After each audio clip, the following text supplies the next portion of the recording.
देखो जी सर जी कौन मिले हमें, दाऊद दयाल शर्मा जी मिले हैं।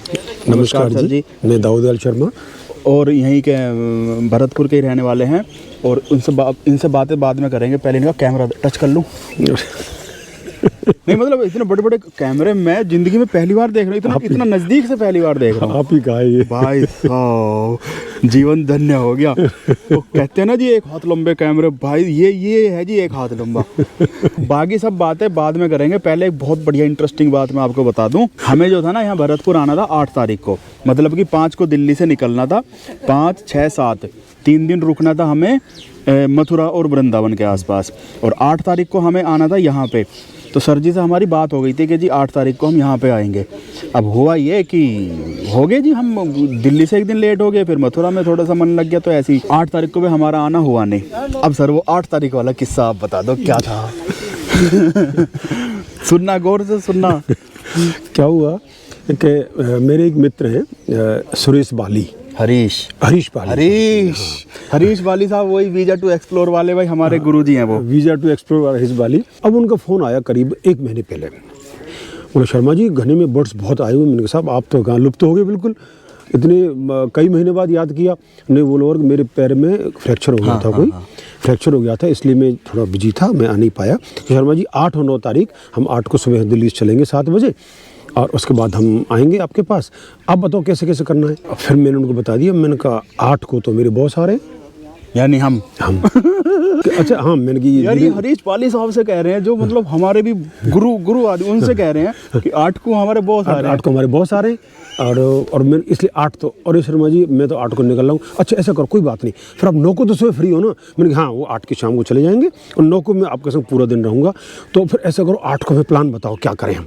मैंने ऐसा कीजिए, आप दिल्ली से आ रहे हैं तो मथुरा वगैरह मत जाइए आप दिल्ली से सीधे कोसी से नंदगांव, मैंने कहा 16 किलोमीटर है, और वहाँ से 8 किलोमीटर काम है, वहाँ से 21 किलोमीटर डीग है, और वहाँ से डीग आइए आप।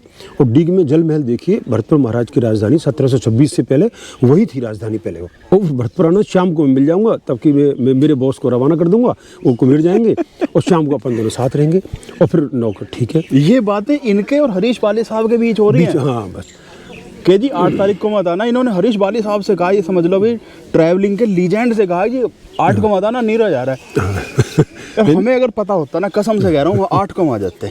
नहीं मैंने कहा मेरे बॉस आ रहे हैं भाई। पता होता कि बाली साहब आपके पास आने वाले, मैं सही में कह रहा हूँ कसम से। मुझे ये मालूम नहीं थी। 9 तारीख को आए, और फिर नहीं 8 को शाम को आए। 8 की शाम को होटल में किसी में ठहरना, मैंने बता दिया ये होटल है, आप हमारा नाम लेना और ये करना, जो भी छुट्टी मिल जाएगी वो बढ़िया होटल है और आपकी रेंज में ही है। उनका साथ 2 से 2.5 के बीच में, मैंने कहा 2 के अंदर ही मिल जाएगा वो। अब सुबह 7 बजे आई वॉज रेडी पूरी तरह। 9 तारीख के सुबह 7, 9 तारीख की सुबह 7, यानी कल सुबह 7 बजे मेन गेट पे आ गया। इतने में ही बारिश हो गई। हाँ 7, सवा 7 के आसपास बारिश हो गई। बारिश पड़ रही है। मैंने कहा फिर हम गाड़ी में बैठे रहे, सोचते रहे। मैंने रुको, फिर बारिश हो रही थी, समझ क्या यूज़ करें। तो उनको जो मैंने आइटनरी बनाई थी भरतपुर में क्या क्या करना है, तो मैंने को आगे पीछे कर लेते। पहले हमारी प्लानिंग ये थी कि सुबह पार्क देखेंगे, सनराइज़ करेंगे, बर्ड्स देखेंगे, और करीब 11 बजे यहाँ से फ्री होंगे। और 11 बजे फ्री होने के बाद फिर उनको कहीं नाश्ते वाली दुकान भी दिख रही थी, उसकी वीडियो बनानी थी। शाम को मैंने कहा यहाँ पे सुबह जलेबी कचौड़ी फेमस है, और शाम को इमरती और समोसा फेमस है, यही बनते हैं। आपको सुबह समोसा नहीं मिलेगा, शाम को कचौड़ी नहीं मिलेगी। तो उनका ठीक है। तो फिर हम वापस चले। इत्तेफाक से क्या हो जो मैं आपको बताना भूल गया मैं। जैसे मेन गेट के बाहर हम गाड़ी बैक कर रहे थे, बरसात बहुत तेज़ हो रही थी। मैंने कहा वापस शहर में चलते हैं, अभी शहर में अलाउ गए सुबह। और तो जैसे हम घर के बिल्कुल सामने, नेशनल पार्क के बिल्कुल सामने जो गेट है, वहाँ एक बड़े नाले का पत्थर हटा हुआ था। उन्होंने जैसे गाड़ी चलाई, बरसात दिखी नहीं, और वो अगला पहिया ना वो गड्ढे में चला गया पूरा। और गाड़ी उनकी महिंद्रा गाड़ी पीछे अदर हो गई। अब क्या होता है कि मैं उनके बगल में बैठा हुआ था, मेरी वाली खिड़की अंदर घुस गई, बंद हो गई, और वो उनके दोनों असिस्टेंट फोटोग्राफर थे। दोनों गेट से निकल गए, और बाली साहब अपने गेट से निकल गए। मैं फंसा रह गया उसमें। और मैंने कहा सब मुझे निकाला, क्यों खिड़की पैक हो गई। बोला शर्मा जाओ। मैंने फिर ड्राइविंग सीट से, मैंने कहा सब मैं तो फंस गया, मुझे इतनी चिंता हुई क्या हो गया। फिर ड्राइविंग सीट से बाहर निकले तो गाड़ी अदर थी। इतने में जो अंदर घने के मेन गेट पे दोस्त हमारे सारे बैठे रहते हैं, तुरंत अरे शर्मा जी क्या होगा, भागे आ गए 15 आदमी। तो इतने हम सोच रहे थे कि ये एक पहिया अधर हो गया, एक अंदर गया, उन्होंने निकाल तो बोले शर्मा जी वो क्रेन, मैंने क्रेन नहीं, हम उठा देंगे। अरे शर्मा जी उठ नहीं सकती, भारी गाड़ी है। अच्छा। ये सुनते ही हमारे दोस्त आए, अरे आप पीछे हटो। तो 10-15 छोरों ने उठा के फट गाड़ी उठा के बाहर निकाल दी। ये हमारी शुरुआत थी कल स्टार्टिंग में। अब वो वाली साहब कह रहे उनसे जो 2 फोटोग्राफर बैठे, अरे तूने फोटो क्यों नहीं खींचा उसका? तो बोला सर मैं फोटो खींचता, आप मुझे मारते, कहते कि मैं तो मेरी जान में बच रही है, तू फोटो खींच रहा है इसका, तू वीडियो बना रहा है। लेकिन अब बाद में कह रहे हैं कि वीडियो बनाई तो अच्छा रहते। मैंने कहा तो कितनी घबराहट थी, कितनी ज़्यादा बरसात हो रही है, गाड़ी फंस गई और कुछ भी हो सकता था गड्ढे में ना गाड़ी में। फिर मैंने कहा गाड़ी चेक करो, गाड़ी में कोई नुकसान नहीं है, बढ़िया। ये प्रोग्राम कल का रहा। फिर शाम को आप हाँ फिर लोहागढ़ किले पे फिर पहुँच गए थे 11 बजे। 11 बजे और म्यूजियम उस समय खुलता है 12 बजे। किले से कितने बजे आप निकल लिए? किले से हम निकलती थे करीब 12-12:15 और 4 बजे हम पहुंच गए किले में, है ना। अब वाली साहब ने कहा शर्मा जी कल वो आपके बॉस आ गए? मैंने कहा हाँ सब, मैंने झूठ बोला उनसे कि हाँ वो घूम गए, ट्रूली फ्रैंक मैंने कहा आ गए वो। ये सोचो भाई कितना अच्छा होता, कल दाऊ दयाल जी और हरीश वाली साहब साथ साथ घूम रहे थे पूरे दिन। और हमें अगर पता होता यार हम मथुरा से बारिश में ही आ जाते, दोपहर कैसे भी करके हम बारिश में ही आ जाते, भीगते भागते कैसे भी करके। सर जी एक चीज़ आई मेरे दिमाग में, आपकी तो वाली साहब से बात होती है जी, आप तो वाली साहब के खास हो। नहीं खास तो नहीं, मैं कैसे भी हो 1 साल से तो बात हो ही रही है ना। जी जी। उनसे कोई हमारा जुगाड़ लगवाओ कि मेरा जो गुरु है, यार जो गुरु कह दिया कह दिया कि मेरे जो गुरु है मेरे गुरु के साथ घूमो। एक आध ट्रिप लगवा दो सर, मजा आ जाएगा। अच्छा हमारी अभी उनसे बात हुई है और रफली बात हुई है, उनका अगले जो भी ट्रिप होगी वाइल्ड लाइफ की ट्रिप जो भी, तो वो साथ चलेंगे, तो अपन बात करते हैं। बताना मुझे भी। बिल्कुल दोस्तों बताऊं, मैं इतना खुश हूँ, I am very happy, I can not express in the words even. क्योंकि आप देखिएगा ये आज मेरे बॉस और नीरज मुसाफिर और ये खुमक्कड़ी के मालिक मेरे पास बैठे, देखो, और मैं कब से इंतजार कर रहा था। हालांकि थोड़ा सा इतनी मेहनत तो करनी पड़ती है। बाली साहब के साथ 1 आध दिन का जुगाड़ लगवा दो। अरे साहब ऐसी कोई बात नहीं है, बाली साहब तो बिल्कुल बहुत ऐसे, और आप मुझसे ऐसे मजाक कर रहे हैं। चले सर अब किधर लेके चलोगे आप? बिल्कुल अब चलते हैं, अभी अपने समेटते हैं सामान, अपनी कला समेटते हैं। हाँ। और अब धीरे धीरे निकलते हैं। चलो। आपको रास्ते में दिखाएंगे, कोशिश करता हूँ अजगर दिखाएं। अजगर हाँ है ना, अजगर दिखाएं। अजगर और मगरमच्छ मेरे फेवरेट है। पूछो क्यों? मगरमच्छ तो कल देखोगे आप। पूछो क्यों? हाँ क्यों? वो पड़े रहते हैं।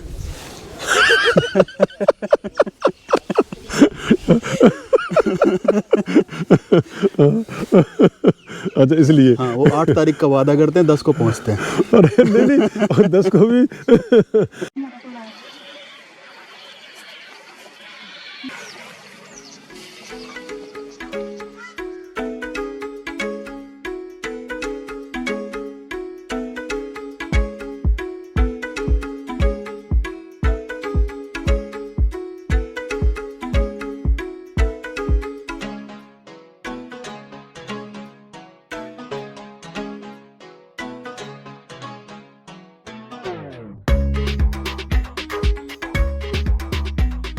चार तरह के हिरोन होते हैं, हिरोन HERON हिरोन। और सबसे कॉमन होता है आपका ग्रे हिरोन। ग्रे हिरोन आपने देखा था वहाँ पीछे। एक पर्पल हिरोन अभी दिखाएंगे, ये नाइट हिरोन है। नॉक्टर्नल है, रात में केवल ऐसे छुप के बैठे रहेगा। अभी दिन भर धूप खाएगा, सुबह या रात शाम होते ही और अपना फीडिंग करना शुरू कर देगा। एक चौथा होता है पॉन्ड हिरोन, अंधा बगला बोलते हैं इसको पैडी बड़ी बोलते हैं, मैजिक बॉडी बोलते हैं, वो और मिलेगा। तो चारों आपको दिख जाएंगे। अभी आपने दोनों देख लिया, ये नाइट हिरोन है।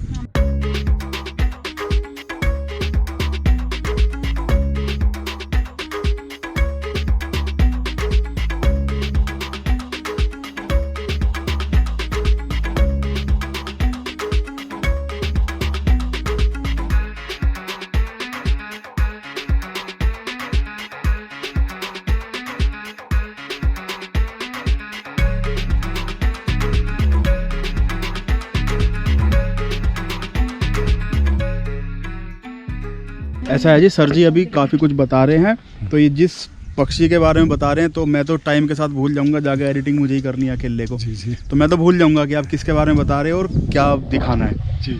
तो जी आप बस ऐसी मिक्स चल रहेगा, वीडियो की जो एडिटिंग आप देखोगे वो मिक्स खिचड़ी चलेगी। सर बताएंगे कुछ, हम दिखाएंगे कुछ। तो जो समझदार लोग हैं वे तो समझ जाएंगे, जो जो मतलब हमारी तरह बिल्कुल भोलू आदमी है। हाँ, तो भाई खिचड़ी चलेगी, कोई ज़्यादा टोका टाकी ना करियो कि इन्होंने वो बताया और तुम वो दिखा रहे हो। अभी इस नेशनल पार्क इसका जो एरिया है वो 29.61 स्क्वायर किलोमीटर का है। ओके, और इस एरिया में जो 1/3 एरिया है वो लेक्स हैं, स्वैम्प है, दलदल है।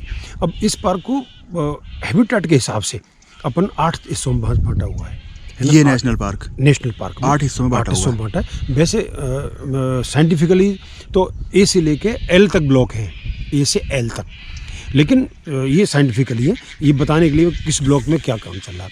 लेकिन हैबिटेट के पर्पस से इसको 8 हिस्से हैं इसके, जिसमें स्वैम्प हो गया, स्वैम्प है, ग्रासलैंड है, और आपका डेंस फॉरेस्ट है, साल्टी लैंड है, डेसिडियस फॉरेस्ट है, स्कर्व्स एरिया है। इस तरह से 8 एरिया हैं। उन 8 एरियो में अलग अलग तरह के बर्ड्स मिलते हैं। जैसे आपको मुनिया देखनी है, रेड एबेडविट मुनिया देखनी है, तो आपको ग्रासलैंड में जाना पड़ेगा। ओके, यदि आपको ब्लैक पार्टिस देखना है, काला तीतर, तो आपको साल्टी लैंड में जाना पड़ेगा। आपको करलू देखना है, स्टोन करलू, तो आपको अलग तरह के लैंड में जाना पड़ेगा। आपको हॉर्नबिल देखने हैं या आउल देखना है तो डेंस फॉरेस्ट में जाना पड़ेगा। वाटर बर्ड्स देखने हैं तो आपको यहाँ स्वैम्प में आना पड़ेगा, पानी वाले इलाके में। तो इस तरह से ये डिपेंड करता है आपको क्या देखना है, उस हिसाब से अकॉर्डिंग द मैप आप उस जगह को जाएँ और वो बर्ड्स देख सकते हैं आप। ये सामने ब्रीडिंग कॉलोनी है, बर्ड्स की ब्रीडिंग कॉलोनी। और लेट ब्रीडर जो बर्ड्स हैं, पेंटेड स्टॉक, वो लेट ब्रीड करता है, फरवरी तक उसके बच्चे बड़े हो जाते हैं। और काफ़ी बच्चे उनके उड़ना सीख चुके, जा चुके। लेकिन जो बच्चे पेड़ों में बैठे हैं अभी तक स्टिल बैठे हैं, वो आलसी हैं। आलसी बिल्कुल आलसी हैं। अपने आप मछली पकड़ना नहीं चाहते, अपने आप खाना इकट्ठा करने और माँ कमा कर लाके देगी माँ बाप, उस पर जीना चाहते हैं, जैसे आजकल के बच्चों की तरह। ये इतने बड़े बड़े जो हो गए सब, ये करीब 5 वीक के हैं, 4-5 वीक के ये, और 8 वीक में बिल्कुल फ्री हो जाते हैं। अब क्या ये बैठे, अब माँ क्या करेगी? माँ बहुत समझदार है, वो फिश लाएगी, लेके आएगी गले में भर के, इसके पास आके बैठ जाएगी, इसको नहीं देगी। ये बहुत देर मांगता रहेगा, मम्मी खाना, गर्दन हिला के। जैसे ही नहीं देगी, फिर उसको दूसरी डाल पे बैठेगी जाके दूर के, उसको ये मोटिवेट करेगी कि तू मेरे पास आ, तो भी हिल कम से यहाँ से, तो हिल तो यहाँ से, हाँ। अजगर मत बन।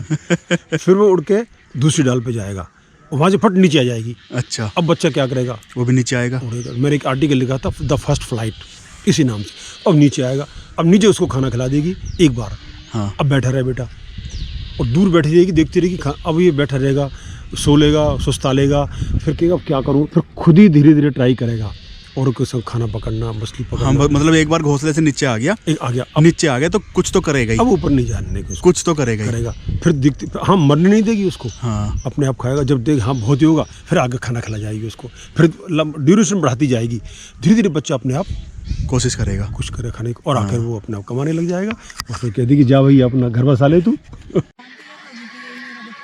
बताऊंगा मैं आपको, तो दूसरे को मेरे ऐसा वीडियो है कि दूसरे बच्चे को भगाती हुई नजर आती है। देखो आगे सिखा गए भाई। यो सीन बढ़िया रहा। तो 2 बच्चे किसी और के थे, वो नजदीक नहीं आए, और अगर नजदीक आते तो भगा देती है, मारती, और उसको वो उनको खाना नहीं खिलाती, तो जो अपने जो 3 बच्चे थे उन्हीं को ही खाना खिलाया है। धूप से खिलाते हैं, इनकी शैल है ना वो पक्की होती है, देखो वो खाना दिया है उसको, देखो आप दूर से देखो तो फिश दिखेंगे, निकलती फिश दिखेगी।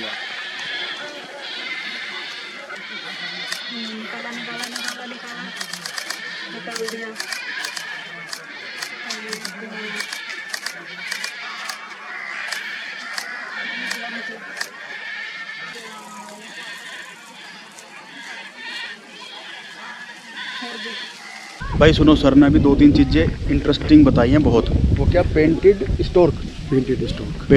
स्टोर्क जो है भाई, जब भी इनका ब्रीडिंग का सीज़न होता है, सीज़न में तो ये बच्चे पैदा करते ही हैं, लेकिन कई बार जैसे अभी चल रहा है, यहाँ पे बढ़िया मौसम है और मछली खाना भी बहुत मिल रहा है, तो दोबारा से उन्होंने ब्रीडिंग शुरू कर दी है। मतलब कि पहले जो ब्रीडिंग का जो मेन सीज़न था, उसके बच्चे पैदा करे, बड़े हुए, और फिर एकदम से दोबारा से फिर से अंडे दे दिए। तो अभी कुछ घोंसलों में अभी छोटे बच्चे निकलने भी लगे हैं। मतलब एक ही सीजन में 2 बार हुआ ब्रीडिंग, 2 बार इन्होंने ब्रीडिंग करनी है। तो जैसे ही फेवरेबल कंडीशन मिलती है इनको, तो दोबारा ब्रीडिंग कर लिया। अच्छा, एक चीज़ और भी है यहाँ पे, जो कह की बहुत आवाज़ आ रही है, वो सारी की सारी आवाज़ जो है बच्चों की है। सर बता रहे हैं कि जब ये बच्चे एडल्ट हो जाएंगे, बड़े हो जाएंगे, तो ये हमेशा के लिए म्यूट हो जाएंगे, गूंगे हो जाएंगे, कभी नहीं बोलेंगे। मतलब कि सबसे ज़्यादा बोलने वाला बंदा गूंगा होता है। पेंडेड स्टॉक सारे स्टॉक में ऐसा होता है, सारे स्टोर में। सारे स्टॉक फैमिली के अंदर बच्चे शोर मचाते गूंगी हैं होती है। और जैसे वो एडल्ट होंगे तुरंत वो मतलब उनकी धीरे धीरे उनकी आवाज़। नेचर ने ऐसा दिया है कि जब तक अडल्ट नहीं हो तो वो खाना कैसे मांगेंगे, वो फैसिलिटी दी है उनको खाना मांगने के लिए खाना facility मांगने दी के है। लिए। और जैसे ही खाना पेट अपने आप कमाने लग गए, आवाज़ गूंगी हो जाएगी 1 साल तक। जैसे ही मैच्योर हुए, अडल्ट हुए, खत्म।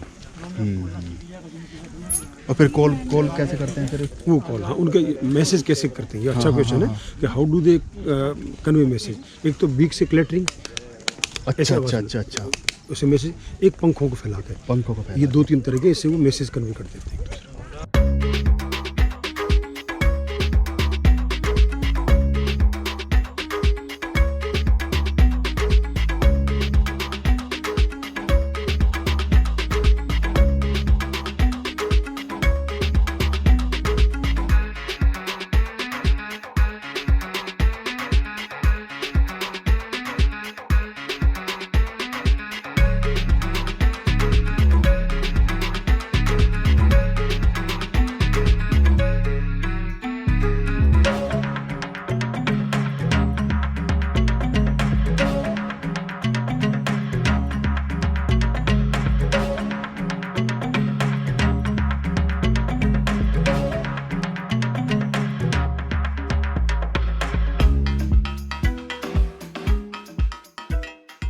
अभी ऐसा है जी, यहाँ पे ना कोई पाइथन बता रहे हैं सर जी, जो है पाइथन बता रहे हैं।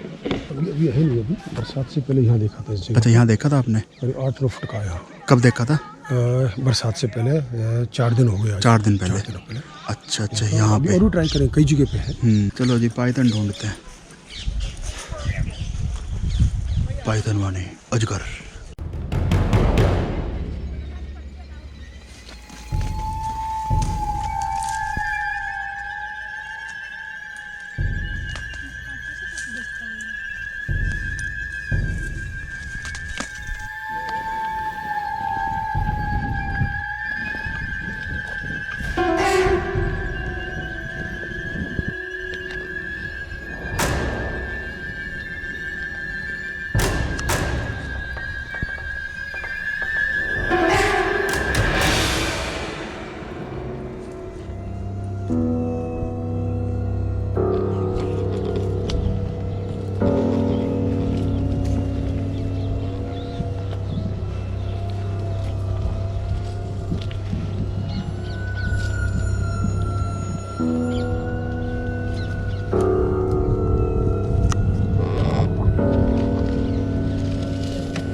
आईना का फुटप्रिंट है। घुसरा हुआ ना आईना, तो हमको भरोसा ना करता। ये आईना का फुटप्रिंट है जी। ये रे साल, ये रे आईना की, ये देखो, ये रे आईना की। अंदर से ना इस डैम के कई रास्ते होते हैं, ऐसा नहीं कि आपको, ऐसा नहीं एक ही रास्ता, इसके अनेक रास्ते होते हैं चारों तरफ। इस डैम को खोदता कौन है? पोर्कुपाइन। अच्छा, शेही तो इसको खोदती है, हाँ, और शेही के खोदते ही उस पर कब्जा कर लेता है आईना पाइथन।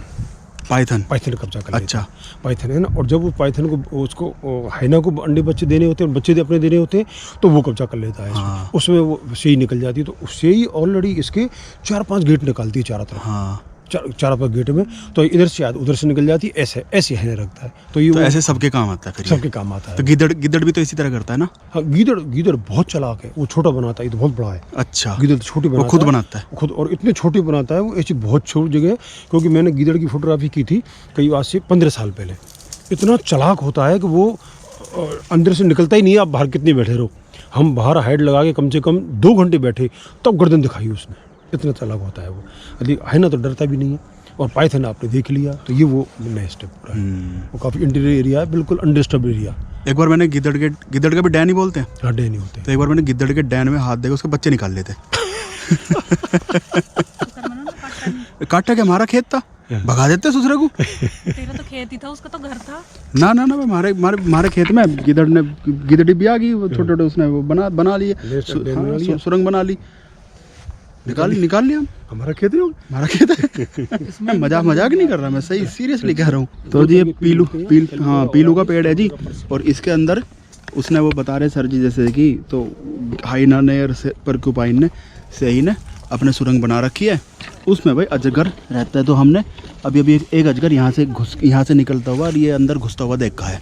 तो हो सकता है कैमरे में रिकॉर्ड हुआ, हो सकता है कैमरे में रिकॉर्ड ना हुआ। ये यहाँ इस हाइना की डेन में उसके 2 बच्चे थे, तो उन बच्चों के लिए जो हाइना है वो स्पॉटेड डियर मेल यंग मार के लाया था, उसके सींग पड़ी हुई यहाँ पे 2 ये। और ये बातें बरसात की, यानी कि जुलाई की है, जून जुलाई। तो सींग तो यहाँ चारों तरफ ही पड़े हुए, मतलब हड्डियाँ छोटी तो वाली नहीं, ये स्पेशली यहाँ के जो है ना छोटी छोटी हड्डियाँ तो इसके चारों तरफ भी पड़ी हुई हैं, हड्डी चारों तरफ उसी की पड़ी हुई है, उसी की, मतलब हाइना की।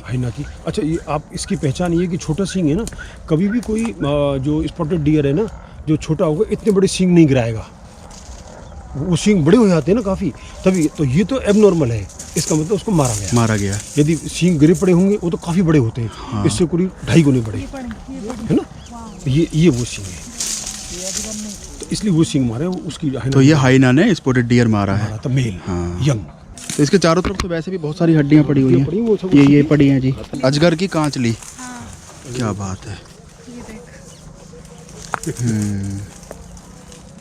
पता नहीं मुंह किस तरफ है, ये मुंह है क्या, हो सकता है ये मुंह है इसका बिल्कुल। ये आँख आ गई, ये दोनों आँख आ गई, दोनों आँख आ गई इसकी ना, ये पूरा।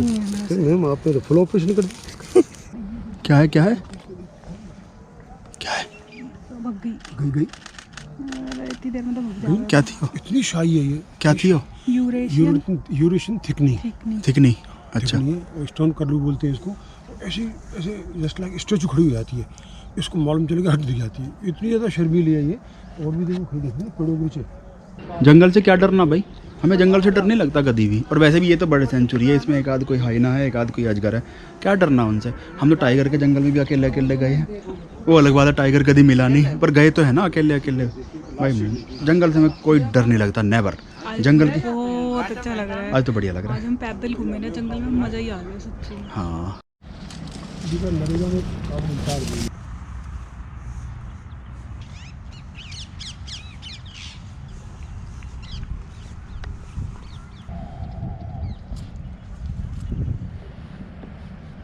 हाइना ना, ये हाइना का ही है ना। हाँ हाँ हाँ,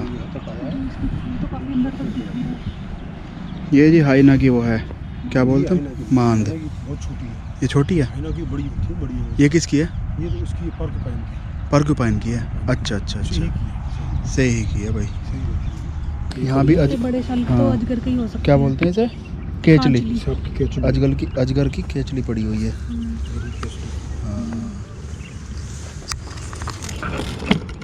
क्या है ये? खरगोश का उठा के लग दिखा। रहा है मुझे। मैं उठा ना रही, फिर हाथ धोने पड़ेंगे भाई। सर ये खरगोश का लग रहा है ना, कल खरगोश का आगे से ये खरगोश का है ना? नहीं, स्पॉटेड डियर छोटा बच्चा उसका। ये अगले 2 दांत देख के ऊपर का हिस्सा लग रहा है मुझे, एकदम बड़े से भी दिख रहे हैं एकदम। अरे ये तो खरगोश का, खरगोश ही लग रहा है मुझे तो। खरगोश का तो नहीं कह सकते इसको, दांत चमक रही है। तो यहाँ पे क्या होता है? ये जंगली मूस है, उनके जंगली चूहे होता है ना, उसके होल हैं सारे ये। तो जंगली चूहे होल खोदते हैं और उस पर सांप या अजगर कब्जा करते हैं। छोटे अजगर बड़े हो जाते हैं तो पर्क्यूपाइन के होल में चले जाते हैं। ऐसा है जी, सर जी जो है ना यहाँ केवलादेव नेशनल पार्क में गाइड भी हैं। तो अगर आप कभी नेशनल पार्क में आओ तो मैं सर जी का जो है फ़ोन नंबर वगैरह दे दूंगा, तो आप इनसे कांटेक्ट कर सकते हो। तो ये आपको ऐसी जगह पे ले जाएंगे, ऐसी जगह पे ले जाएंगे जहाँ आप कभी सोच भी नहीं सकते। अभी सर जी ने बताया कि इनके पास कम से कम 60-70 हज़ार फ़ोटो हैं जो इनके पेन ड्राइव में पड़े हुए हैं बस। तो हमने इनको एक टिप दी है, टिप कि जी अपने उन फोटो को शटर स्टॉक पे डाल दो। जो अपनी स्टॉक वेबसाइट होती है, गूगल में भी आप सर्च करोगे स्टॉक वेबसाइट, तो बहुत सारी स्टॉक वेबसाइट मिल जाएगी। जितनी में डाल सकते हो उतनी में डाल दो, कम से कम 2-3 में तो आप डाल ही दो, ठीक है ना भाई। 60,000 हैं तो 60,000 नहीं भी कम से कम तो 8-10 हज़ार फोटो उनमें डाल दो। तो वहाँ से क्या होता है, वहाँ से पैसे मतलब पैसे मिलते हैं, कमाई होती है। कोई उन फोटो को डाउनलोड करेगा तो मतलब चलता है सिस्टम, इसी तरह का चलता है, बहुत बढ़िया सिस्टम है। तो हम खुद भी अपने फ़ोटो शटरस्टॉक वगैरह पे डाल के रखते हैं, बढ़िया। इसके अलावा फेसबुक पे भी है इनका, फेसबुक मतलब ज़्यादा एक्टिव तो नहीं है फेसबुक पे, तो हमने इनको कुछ तरीके बता दिए हैं कि जिससे फेसबुक पे भी इनका बढ़िया काम चले, इंस्टाग्राम पे बढ़िया काम चले। अभी आप ये काम करो शटरस्टॉक का, ठीक है, इंस्टाग्राम का और फेसबुक का। ठीक है। फेसबुक पे आप एक्टिव हो जाओ, लोगों से माथाफोड़ी करो, मतलब आपकी नेचर नहीं है माथाफोड़ी करने की तो उस सेंस में मत करना माथाफोड़ी, लोगों कमेंट करो, लोग दूसरों की पोस्टों पे एक्टिव इन्वॉल्व। हाँ। और कोई आपके फोटो पे, कोई आपके वीडियो पे कमेंट कर रहा है तो उसे थैंक यू वगैरह बोल दो, कुछ रिप्लाई कर दो, जवाब जरूर दो, मतलब कि हाँ इस तरह से फेसबुक पे इस तरह से रीच बढ़ती है, तो रीच बढ़ने का बड़ा फायदा होता है। इंस्टाग्राम पे भी आप फोटो वीडियो वगैरह डालते रहो, हैशटैग का प्रयोग करो। और शटरस्टॉक जी, तो कम से कम 1000 फोटो तो आप डाल ही देना अगले 1 हफ्ते में, ठीक है। थोड़ी सी मेहनत का काम है, हाँ, कोई बात, इसे आप डिटेल डाल के उसमें कर देना। तो अगली बार जब मिलेंगे तो इससे अगले लेवल की बात करेंगे, ठीक है। अगर अभी मैं YouTube की भी डिटेल बता दूंगा, YouTube से बहुत कमाई होती है जी। और आज के टाइम में YouTube बहुत बढ़िया चीज़ है। तो अभी हमने आपको 3 चीज़ बताई है, YouTube भी बता दूंगा, मिक्स हो जाओगे, आप करोगे कुछ नहीं, ठीक है ठीक है। अपच हो जाएगी फिर वो, हैं? अपच हो जाएगी हाँ। तो अभी जो है मतलब फोटो पे फोकस रखो, फोटो को कहाँ पे कंज्यूम करना वो हमने बता दिया। ठीक है। अगली बार जो मिलेंगे हम, जहाँ पे भी मिलेंगे, जब भी मिलेंगे जी, जल्दी मिलेंगे जी, उसमें हम वीडियो कहाँ कंज्यूम करनी है उस बारे में बात करेंगे। ठीक है सर जी। तब तक वीडियो बनाते रहो, अपनी पेन ड्राइव हार्ड डिस्क में भरते रहो तो चलो सर, 7 बज गए और अभी हमें यहाँ से धौलपुर पहुँचना है। धौलपुर है यहाँ से तकरीबन 80-90 किलोमीटर, रात का टाइम है तो 2.5-3 घंटे लग ही जाएंगे, नहीं भी तो 2 घंटे तो लग जाएंगे बड़े आराम से। और इस वीडियो को कर रहे हैं यहीं पे ख़त्म। तो हमारी ये केवलादेव नेशनल पार्क वाली वीडियो आपको कैसी लगी ये कमेंट करके भाई ज़रूर बताना। जिसने भी चैनल सब्सक्राइब नहीं कर रखा वो भी भाई सब्सक्राइब कर लियो। अगली वीडियो में हम आपको धौलपुर में चंबल के बीहड़ों में लेके चलेंगे, ऐसी ऐसी जगहों पे लेके चलेंगे जो आपने कभी नहीं देखी होगी। ठीक, चलिए ठीक है जी, bye bye, good night, Ram Ram, नमस्कार।